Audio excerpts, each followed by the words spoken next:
Hello students, math master tutoring में आपका स्वागत है।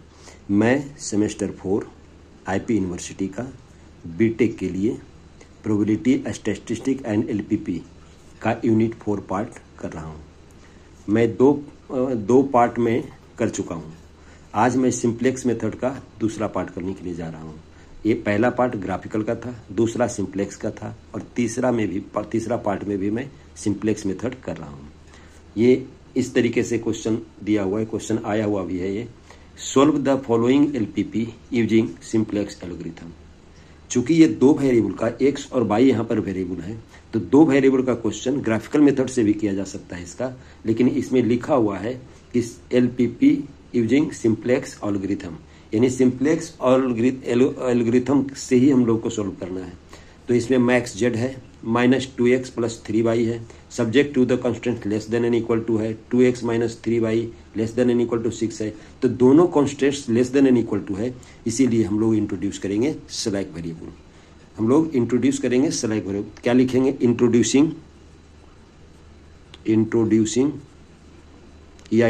लिख देते हैं। Non negative slack variables, select variables s1 greater than n equal to 0 और s2 greater than n equal to 0। यानी फर्स्ट इक्वेशन के लिए हम लोग s1 ले लिए greater than n equal to 0 और सेकेंड के लिए लिए s2 greater than n equal to 0। Then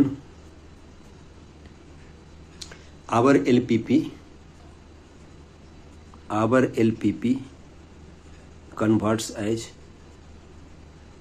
converts as इस तरीके से कन्वर्ट हो जाएगा। लिखेंगे max z equal to -2x + 3y + 0 × s1 + 0 × s2। यानी उसके बाद सब्जेक्ट टू लिखेंगे हम लोग। सब्जेक्ट टू लिखेंगे x + 0 × y, x + 0 × y + s1 जो सेलेक्ट वेरिएबल है जो ऐड किया जाता है, + 0 × s2 इक्वल टू 5। ये फर्स्ट हुआ। सेकेंड क्या हो गया? 2x - 3y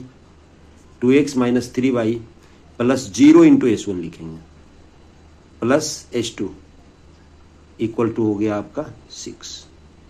और यहाँ पर क्या हो गया? x by s1 s2 greater than and equal to 0 हुआ, यानी सभी 0 हो गया। अब हम लोग for initial basic feasible solution क्या करते हैं? For initial basic feasible solution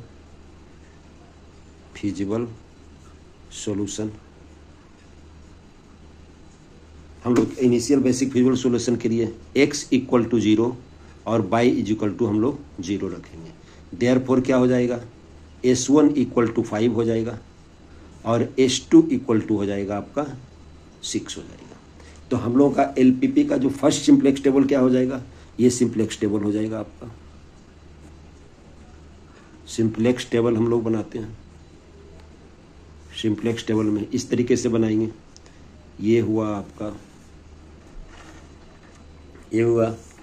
ये लाइन खींचेंगे, यहाँ पर खींचेंगे एक कॉलम, यहाँ पर खींचेंगे हम लोग, देखिए यहाँ पर लिखेंगे हम लोग CB, यहाँ पर लिखेंगे हम लोग B और यहाँ पर एक लेंगे हम लोग, यहाँ CJ लिखेंगे और यहाँ लिखेंगे XB लिखेंगे।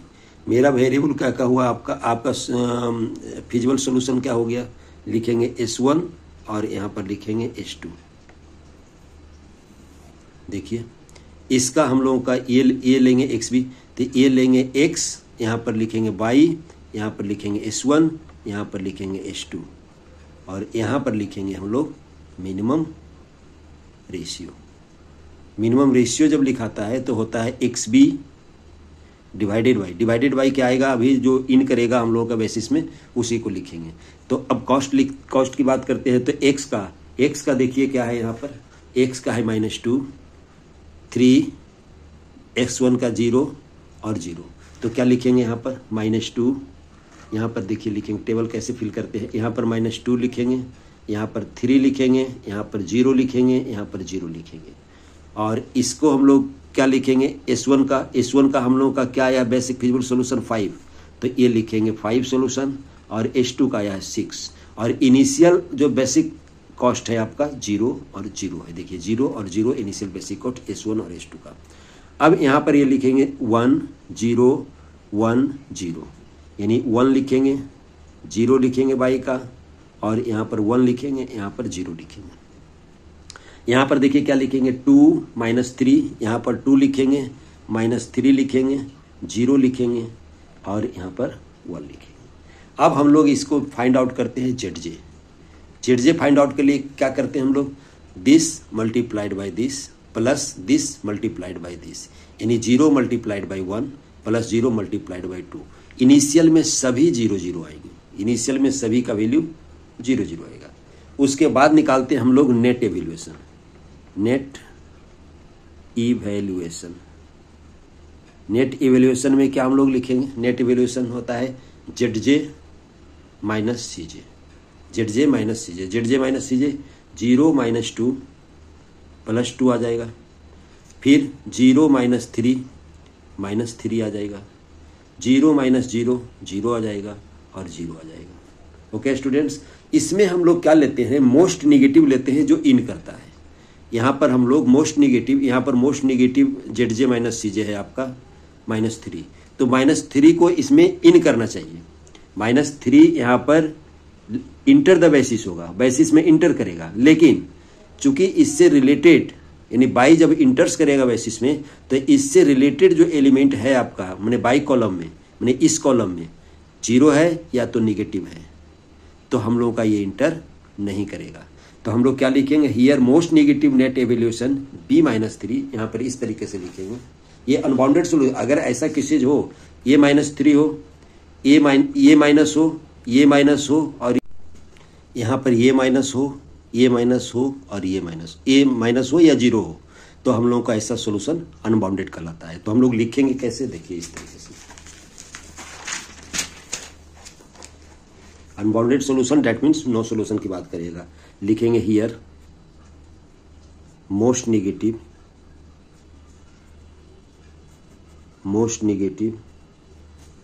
नेट ZJ माइनस CJ, यानी most negative ZJ minus CJ, यानी net evaluation B -3, which corresponds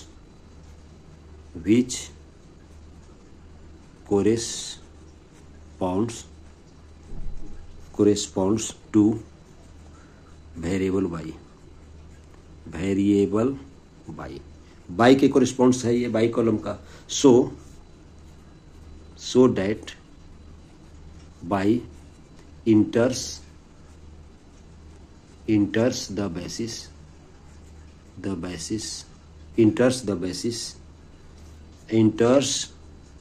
into the basis, but all the entries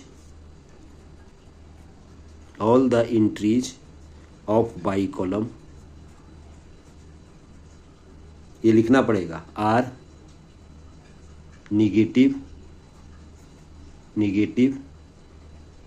और 0, या तो निगेटिव है या तो 0 है। so that by cannot be entered into the basis,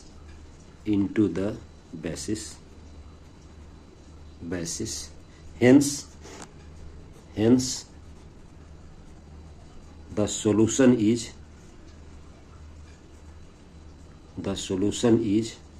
unbounded. ये सॉल्यूशन हो जाएगा आपका अनबाउंडेड हो जाएगा। तो इसका मतलब इस क्वेश्चन में सॉल्यूशन फाइंड आउट नहीं होगा, x और y का वैल्यू फाइंड आउट नहीं होगा। अब हम लोग दूसरा क्वेश्चन लेते हैं। इसी तरह से अनबाउंडेड सॉल्यूशन का ही एक और हम लोग एग्जांपल ले रहे हैं। इसमें लिखा हुआ है solve the following LPP using simplex method, max z = 107x + y + 2z।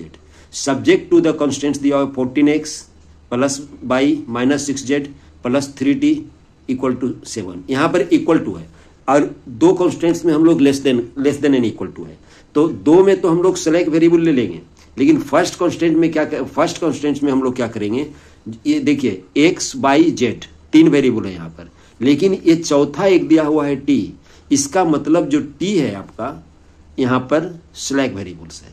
तब क्योंकि ऑलरेडी पहले से सेलेक्ट वेरिएबल गिवन है, तो हम लोग लिखेंगे, इसको लिखेंगे कैसे, फर्स्ट इक्वेशन में हम लोग लिखेंगे कैसे, इसमें हम लोग फर्स्ट इक्वेशन पहले सॉल्यूशन कैसे करेंगे, फर्स्ट ऑफ ऑल हम लोग सॉल्यूशन कर देंगे फर्स्ट इक्वेशन का।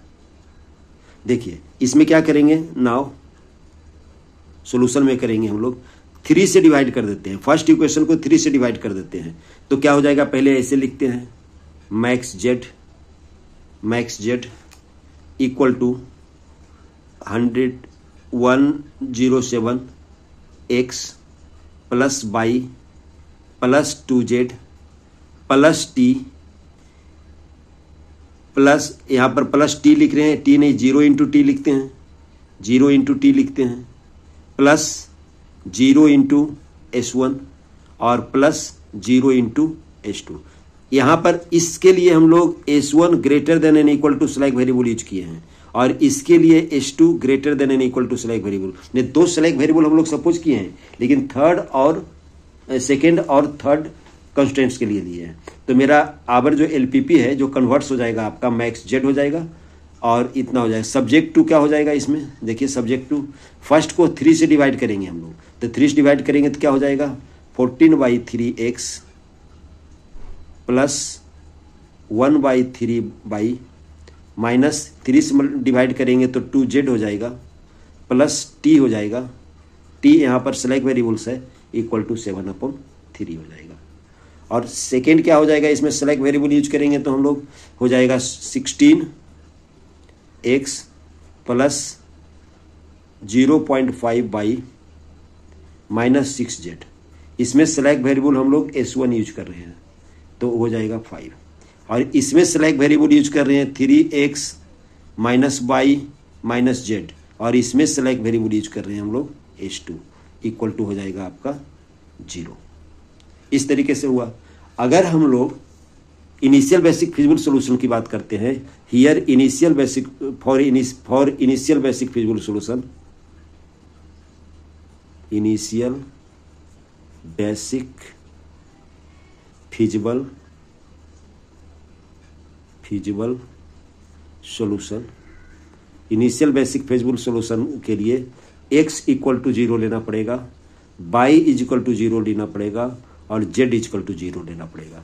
देयरफॉर t का वैल्यू कितना आ जाएगा, t का वैल्यू 7/3, s1 का वैल्यू आ जाएगा 5 और s2 का वैल्यू आ जाएगा 0। अब इससे सिंपलेक्स टेबल 1 बनेगा। अब सिंपलेक्स टेबल 1 कैसे बनेगा, देखिए सिंपलेक्स टेबल 1 कैसे बनेगा, हम लोग इसी तरह से जैसे पहले बना रहे थे उसी तरह से बनाएंगे। यहाँ पर इस तरीके से लिए, ऐसे लिए, इस तरीके से कॉलम बनाए हम लोग और ऐसे लिए। यहाँ पर हम लोग लिखते हैं CJ, यहाँ पर लिखते हैं, देखिए यहाँ पर लिखते हैं हम लोग CB, यहाँ पर लिखते हैं हम लोग, यहाँ पर लिखते हैं हम लोग B, यहाँ पर लिखते हैं हम लोग XB। यहाँ पर देखिए हम लोग का वेरिएबल कौन कौन फिजिबल सॉल्यूशन के लिए जो वेरिएबल्स है हम लोगों का, तो यहाँ पर लिखेंगे T, यहाँ पर लिखेंगे S1, यहाँ पर लिखेंगे S2। ओके स्टूडेंट्स, उसके बाद क्या लिखेंगे, कॉस्ट इनिशियल में 0 0 0 है, और फिजिबल सॉल्यूशन का जो सॉल्यूशन वेरिएबल है आपका, पहला है T का 7/3, ये 5 है और ये 0 है। यहाँ पर क्या लिखाएगा आपका, यहाँ पर लिखाएगा x बाई,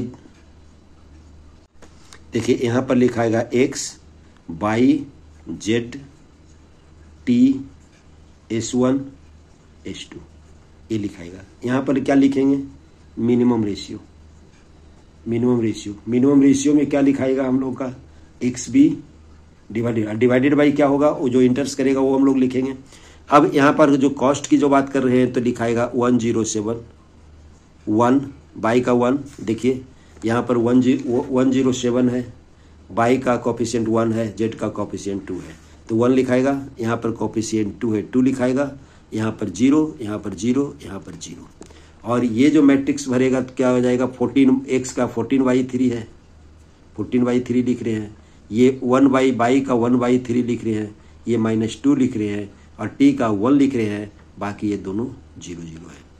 अब क्या लिखेंगे, देखिए ये 16 है x, तो ये 16 लिखे, फिर 0.5 लिखेंगे, फिर -6 लिखेंगे, और फिर लिखेंगे t का 0 है, s1 का 1 है, ये 0 है। इस तरीके से टेबल बनाते हैं जो पहले बनाते आ रहे हैं हम लोग। इसको 3 लिखेंगे, इसमें -1 देंगे, इसमें -1 देंगे, यहाँ पर देंगे 0 देंगे, 0 देंगे और 1 देंगे। इस तरीके से मेरा टेबल हो गया। उसके बाद हम लोग क्या फाइंड आउट करते हैं, ZJ फाइंड आउट करते हैं क्या, this multiplied by this plus this multiplied by this plus this multiplied by this. Initial में क्या होता है, सभी 0 होते हैं, इनिशियल में सभी 0 होते हैं। फिर क्या निकालते हैं, net evaluation ZJ minus CJ किस तरीके से होगा, देखिए ZJ माइनस CJ होगा आपका 0 माइनस 107, तो -107, ये -1 हो गया, ये -2 हो गया, ये हो गया 0 हो गया, ये हो गया 0 हो गया, ये हो गया 0 हो गया। तो यहाँ पर देखिए most negative ZJ minus CJ, हम लैंग्वेज पूरा आप नहीं लिख रहे हैं, most negative ZJ minus CJ है -107, तो देयरफॉर क्या हो जाएगा, x इंटर्स the basis, x इंटर्स the basis में ये इंटर करेगा। अब यहां पर क्या लिखाएगा, मिनिमम रेशियो में यहां पर लिखाएगा x।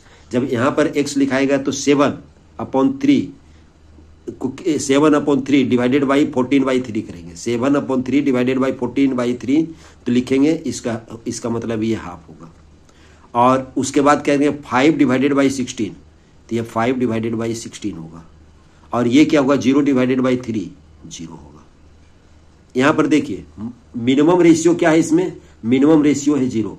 जब मिनिमम रेशियो 0 है तो इसका मतलब ये लीव करेगा बेसिस से, यानी इसका मतलब H2 हम लोगों का लीव करेगा, क्योंकि ये हाफ 5/16 और 0 में मिनिमम कौन है 0, इसीलिए लीव करेगा आपका H2। तो हियर H2 लीव्स, यहीं पर लिख देते हैं, हियर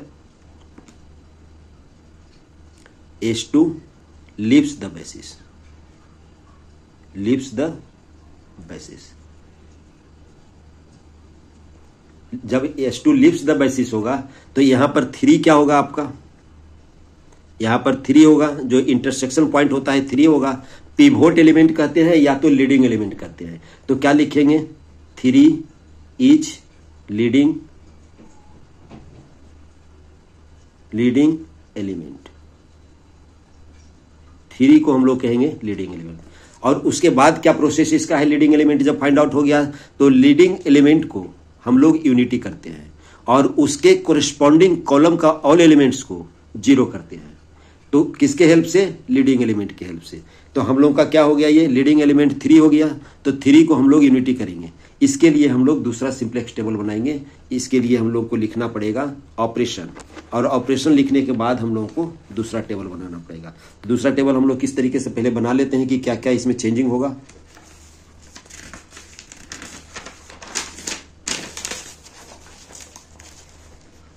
टेबल का फॉर्मेट तो वही रहेगा, जो पहले था वही रहेगा टेबल का फॉर्मेट। टेबल का फॉर्मेट में कोई चेंजिंग नहीं होगा।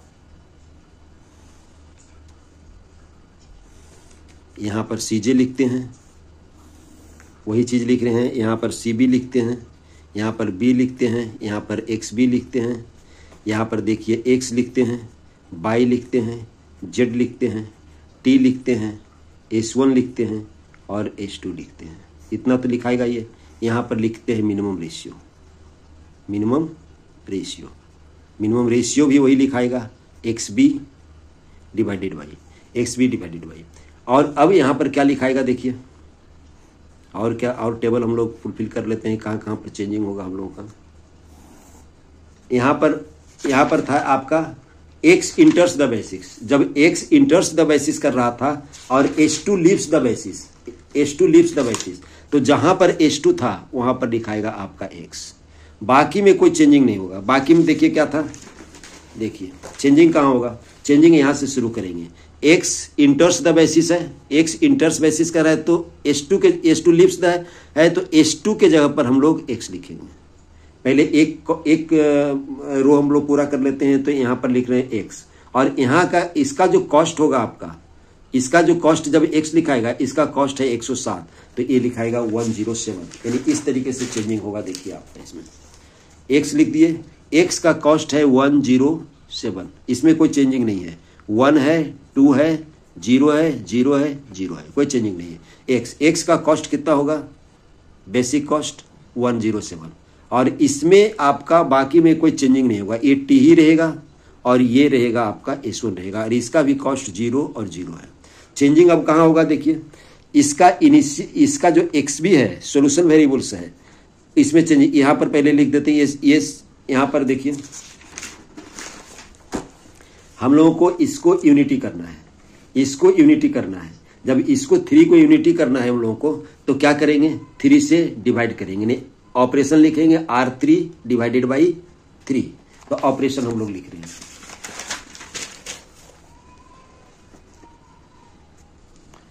ऑपरेशन यहां पर लिख रहे हैं R3 डिवाइडेड बाई 3, तो R3 डिवाइडेड बाई 3 करेंगे तो यहाँ हो जाएगा 0, यहाँ हो जाएगा 1 तो होना ही है, यहाँ पर -1/3, -1/3, यहाँ पर 0, यहाँ पर 0, यहाँ पर 1/3।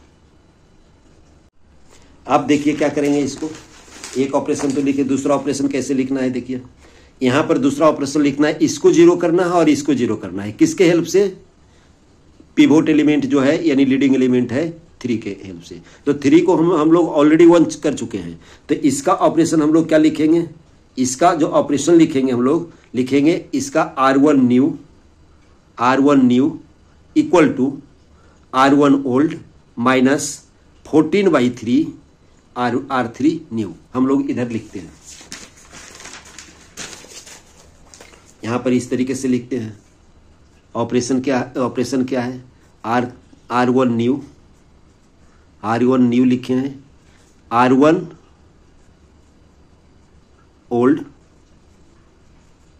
Minus R1 old minus 14/3 R3 new, ये। और एक और टेबल, एक और क्या लिखाएगा आपका, एक और आएगा R2 new tends to R2 new R2 old minus 16 R3 new, यानी R3 न्यू के हेल्प से ही हम लोग को इसको 0 करना, चेंजिंग करना है।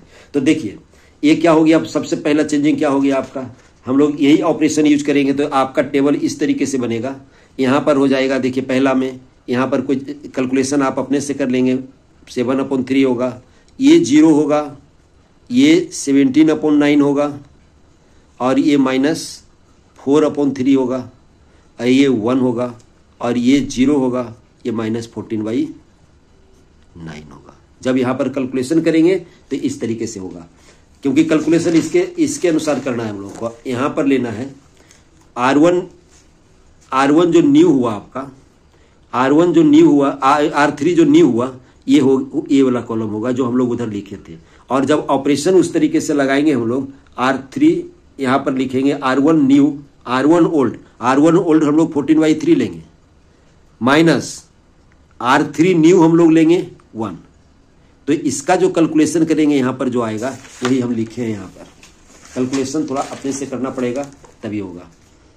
और यहाँ पर सेकेंड रो में क्या होगा, इसमें भी कोई चेंजिंग नहीं होगा, और यहाँ पर क्या हो जाएगा 0, ऑपरेशन वही यूज करना है, 35/6 होगा, हम ऑलरेडी कैलकुलेट किए हुए हैं, -2/3 होगा, यहाँ पर 0 होगा, यहाँ पर 1 होगा, और -16/3 होगा, ये ऑपरेशन होगा। अब इसमें हम लोग क्या निकालेंगे, ZJ निकालेंगे। ZJ में भी क्या करें, यहाँ पर सिंप्लेक्स टेबल 2 है, ये सिंप्लेक्स टेबल 2 है, ये सेकेंड टेबल है, अब जेड निकाले, जेड में वही काम करना है हम लोग को, this multiplied by this plus this multiplied by this plus this multiplied by this. तो ये पहला हो जाएगा आपका 107। दूसरा क्या हो जाएगा -107/3। इसका क्या हो जाएगा, देखिए ये दोनों तो जीरो है इसलिए इससे कोई अंतर नहीं पड़ेगा, इसी से पड़ेगा -107 डिवाइडेड बाई 3, 00107 डिवाइडेड बाई 3। अब जेड माइनस सीजे, जब नेट एवल्यूशन की बात करेंगे, जेड माइनस सीजे क्या हो जाएगा 107 माइनस 107, ये जीरो होगा। यहां पर हो जाएगा -107/3 -1, और -1 करेंगे तो कितना होगा, यहां पर -1 107 -107 और माइनस हो जाएगा 1, और इसमें देखिए क्या हो जाएगा -107/3 -2। ये हो जाएगा, ये वाला पार्ट हो जाएगा आपका 0, ये वाला भी पार्ट हो जाएगा आपका 0, और ये हो जाएगा 107/3।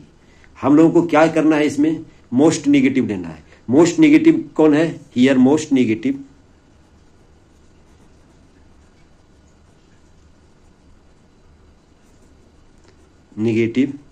जेड माइनस सीजे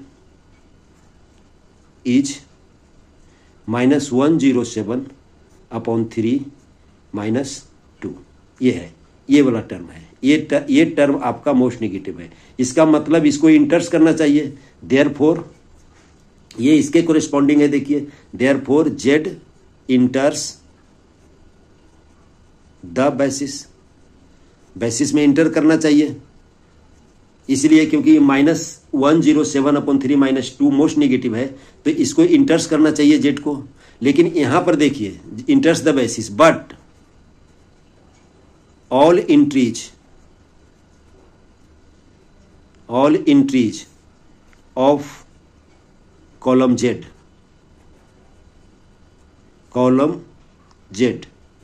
यानी जेड कॉलम का all entries of column z be negative. देखिए इसका जितने भी टर्म हैं सभी का एलिमेंट निगेटिव है। अगर ऐसा निगेटिव सारा एलिमेंट होता है इस तरीके से, यहां से लेके ये निगेटिव होता है, सभी निगेटिव होता है, तब क्या कहलाएगा, ये अनबाउंडेड सॉल्यूशन। तो यहां पर क्या लिखेंगे, सो डैट कॉलम्स यहां पर लिखे all entries of column z be negative, so that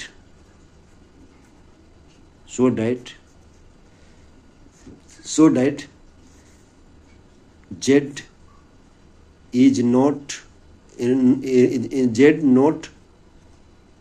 inter, या लिख सकते हैं इसे डायरेक्ट लिख देते हैं, so that the given solution is unbounded. इसका मतलब यहां पर सॉल्यूशन फाइंड आउट नहीं हुआ, there are no solution.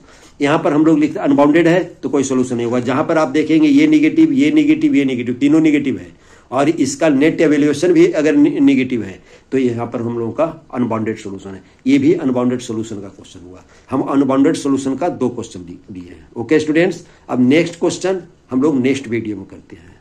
Like कीजिए, सब्सक्राइब कीजिए और शेयर करना ना भूलें। अगर कोई दिक्कत हो कहीं पर समझने में कोई दिक्कत हो तो कमेंट बॉक्स में लिखें, मैं उसे कोशिश करूंगा कि ठीक कर दूं, मैं उसे कोशिश करूंगा बताने के लिए। Okay students, thanks.